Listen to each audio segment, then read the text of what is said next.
Oke, pada hari ini kita akan membahas gas bumi dan pada hari ini kelompok keempat akan membawa cekungan Luwuk Banggai sebagai pembahasan pada filter gas bumi. Berikut ada nama-nama anggota kelompok dan langsung kita ke slide pertama. Oke, untuk pertama akan dibuka oleh geologi dan geotam yang membahas tentang konfigurasi tektonik. Cekungan Luwuk Banggai sendiri merupakan cekungan yang mengandung hidrokarbon dan telah memproduksi minyak dan gas bumi. Charlton 1996 berpendapat bahwa cekungan Luwuk Banggai terbentuk dari hasil penggusaran disebabkan oleh Major Fault Sorong Zone.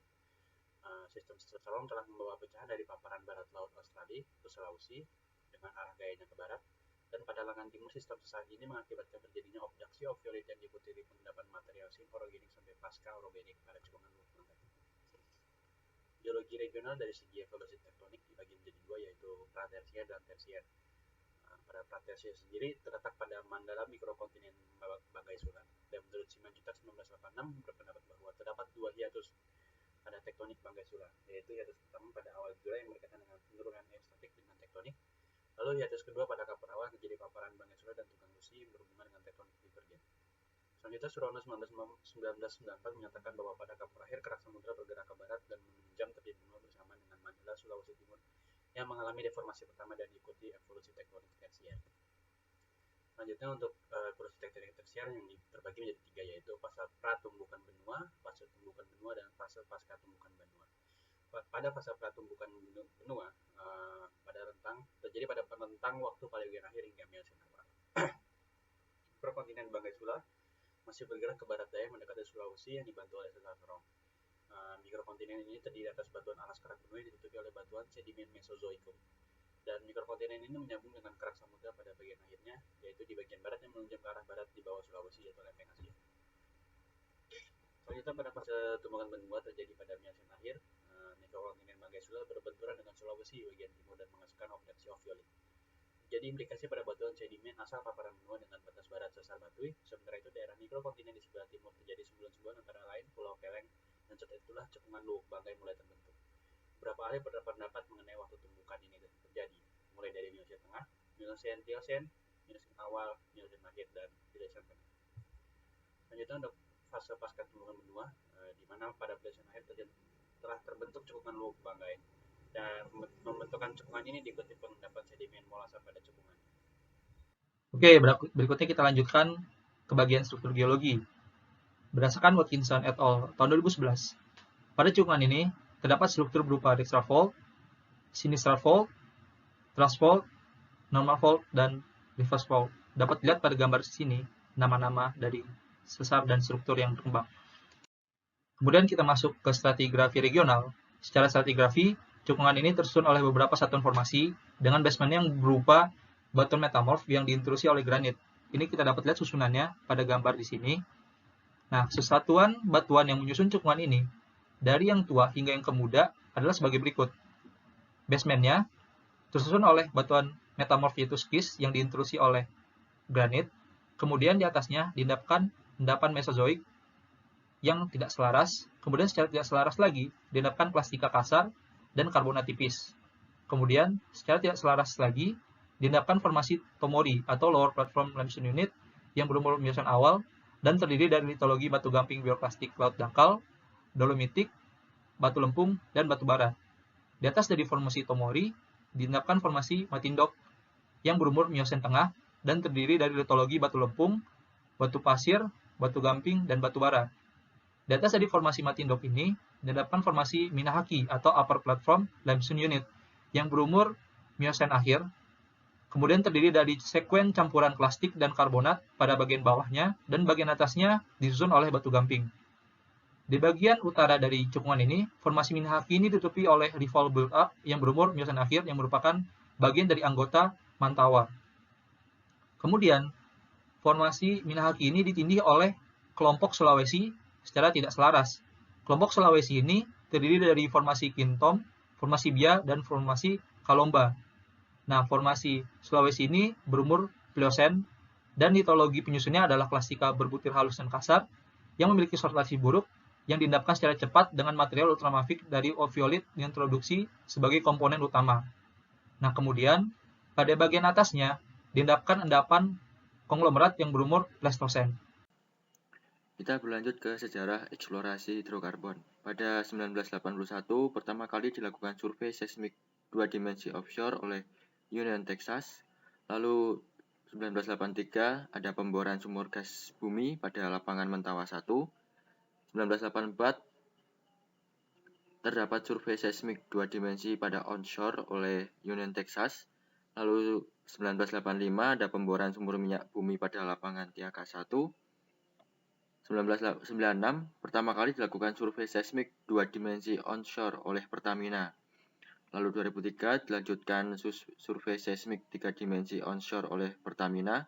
Dan 2004 pertama kali dilakukan survei seismik 3D offshore oleh Pertamina. Di cekungan Banggai ini total terdapat 21 sumur dengan 12 discovery well dan 9 dry well. Perkenalkan, nama saya Naomi Agnes. Perkenankan saya untuk menjelaskan tentang batuan induk. Batuan yang berperan sebagai batuan induk pada cekungan Banggai adalah formasi Tomori dan Mantidok yang berusia Pliocene. Formasi ini telah memasuki tahap proven pada Batui Thrust Kitchen. Gambar analisis seismik Batui Thrust Kitchen dapat dilihat pada gambar pada bagian kiri bawah. Kondisi formasi Tomori dan Mantidok ini merupakan formasi dalam kondisi immature atau early mature dengan filtrinic deflectance sebesar 0,25 sampai 0,43% dan Tmax sebesar 429 sampai 435 derajat Celcius yang dibuktikan dengan pemodelan pada bagian kanan. Selain pada Batui Thrust Kitchen, formasi lain yang berpotensi sebagai short stroke adalah formasi Shale Buya yang berusia Jurassic.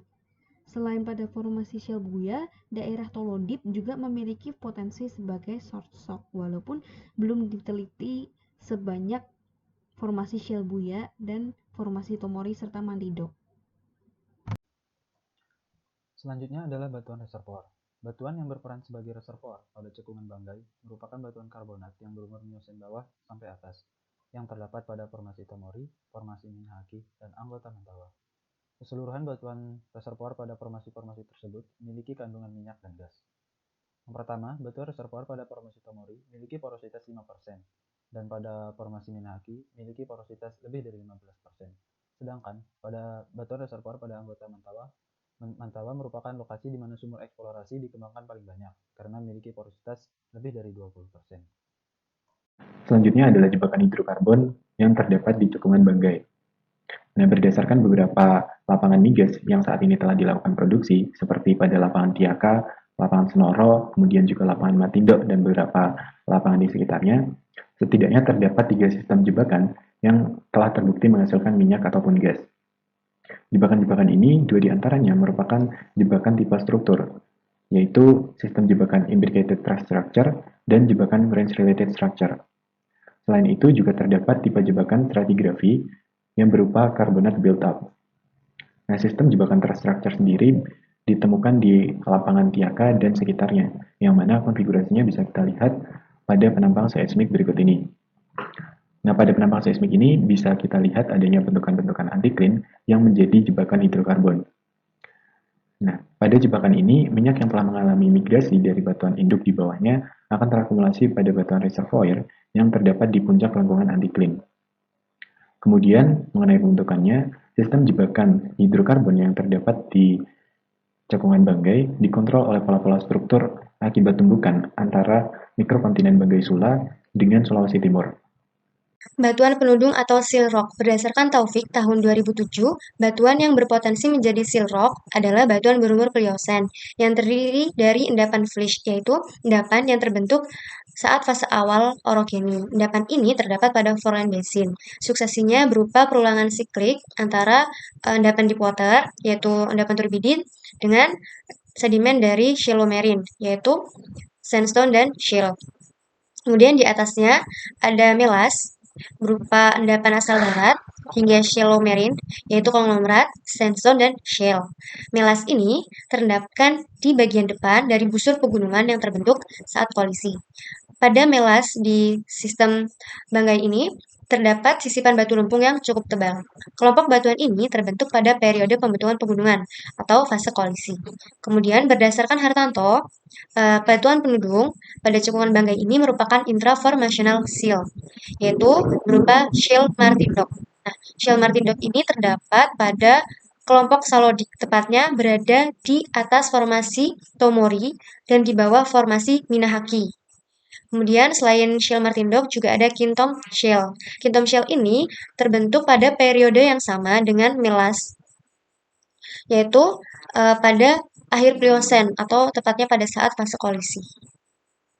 Baik, selanjutnya mengenai migrasi, di mana migrasi hidrokarbon pada cekungan Banggai terjadi pada kala Plioplistosen, di mana hidrokarbon diperkirakan bermigrasi ke arah Abdip dan terakumulasi pada reservoir batu gamping reef yang berumur Miosen.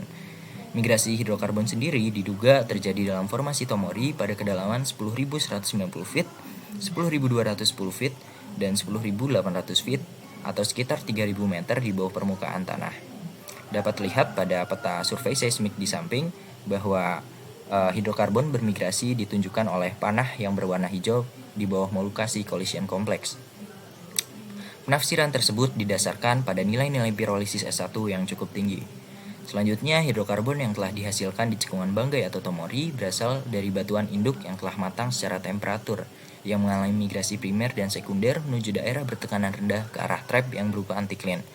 Ketersediaan batuan induk, batuan waduk, perangkap, dan batuan-batuan penutup semuanya hadir sebagai prasyarat terbentuknya hidrokarbon dalam suatu runtutan Miosen pada waktu Neogen, yang diikuti pula oleh adanya panas akibat bekerjanya proses struktur geologi. Maka dapat terakumulasilah hidrokarbon. Kadang di permukaan kita menjumpai sebagai rembesan-rembesan minyak atau seepage yang merupakan tanda atau indikasi bahwa hidrokarbon tersebut telah bermigrasi. Baik, perkenalkan nama saya Miftahur Rahmanur Hamid dan di sini saya akan menjelaskan mengenai play konsep pada cekungan Banggai. Play hidrokarbon yang utama dan menghasilkan hidrokarbon di cekungan Banggai adalah batu gamping formasi Tomori yang berasosiasi dengan Trusted Anticline. Kemudian menurut Pertamina BPPKA tahun 1996 ada 3 prinsip mekanisme perangkap hidrokarbon yang secara prinsip memengaruhi sekuen Miosen, yakni yang pertama Miosen carbonate build-up berupa perangkap stratigrafi batu gamping terumbu yang berumur Miosen akhir grup Mantauwa dari formasi Minahaki dan disekat oleh grup Sulawesi. Oleh ini dapat dijumpai di lapangan gas Nor Utara, lapangan minyak grup A1, lapangan Sindanapura, dan lapangan gas Donggi. Kemudian yang kedua adalah Miosen Range Structure atau Range Fault Anticline, merupakan perangkap struktur yang terbentuk akibat sesar mendatar, berupa blok-blok sesar atau sesar geser dengan atau tanpa struktur antikline tumbuh, yang dapat diidentifikasi dari horizon seismic top Miosen karbonat. Pada umumnya, bagian atas perangkap ini tersekat oleh sedimen plastik dari grup Sulawesi. Play ini dapat dijumpai di lapangan gas Noro Selatan dan lapangan gas Madindo. Kemudian yang terakhir adalah Miosen Truss Structure atau Truss Seed Anticline, merupakan perangkap struktur berupa perlepatan yang terbentuk oleh sesar-sesar naik dari batuan karbonat Miosen dan disekat oleh batu lempung intramiosen dan Pliocene. Play ini dapat dijumpai di lapangan minyak Tiaka, lapangan minyak Tolo 1, dan lapangan minyak Kelombas 1. Oke, selanjutnya untuk bagian terakhir yaitu merupakan ringkasan terkait prospektivitasnya. Pada cekungan Lubuk Banggai ini sudah terbukti dari segi penghasil hidrokarbonnya, dan salah satu pembuktian yang telah dilakukan yaitu pada lapangan Sonoro yang memiliki cadangan 3,7 triliun kubik gas dan 65 miliar barel minyak. Di cekungan Lubuk Banggai sendiri juga sudah ada beberapa lapangan migas yang berproduksi seperti Tiaka, Sonoro, Matindok, Minahaki, Sindanapura, Donggi, dan Mantauwa. Jumlah cadangan ini terhitung besar mengingat pada satu lapangan Sonoro saja sudah 3,7 triliun kubik gas dan 65 miliar barel minyak. Dan gambar di samping merupakan time discharge mengenai petroleum system pada cekungan Banggai yang menunjukkan bahwa elemen-elemen petroleum system yang sudah terbentuk secara berurutan dan saling melengkapi satu sama lain, yang menunjukkan bahwa petroleum system pada cekungan Lubuk Banggai ini memiliki prospek yang baik dan juga sudah terbukti oleh penghasilan minyak dan gasnya yang dilakukan. Terima kasih atas perhatian dan partisipasinya. Assalamualaikum warahmatullahi wabarakatuh. Selamat pagi, siang, sore, atau malam.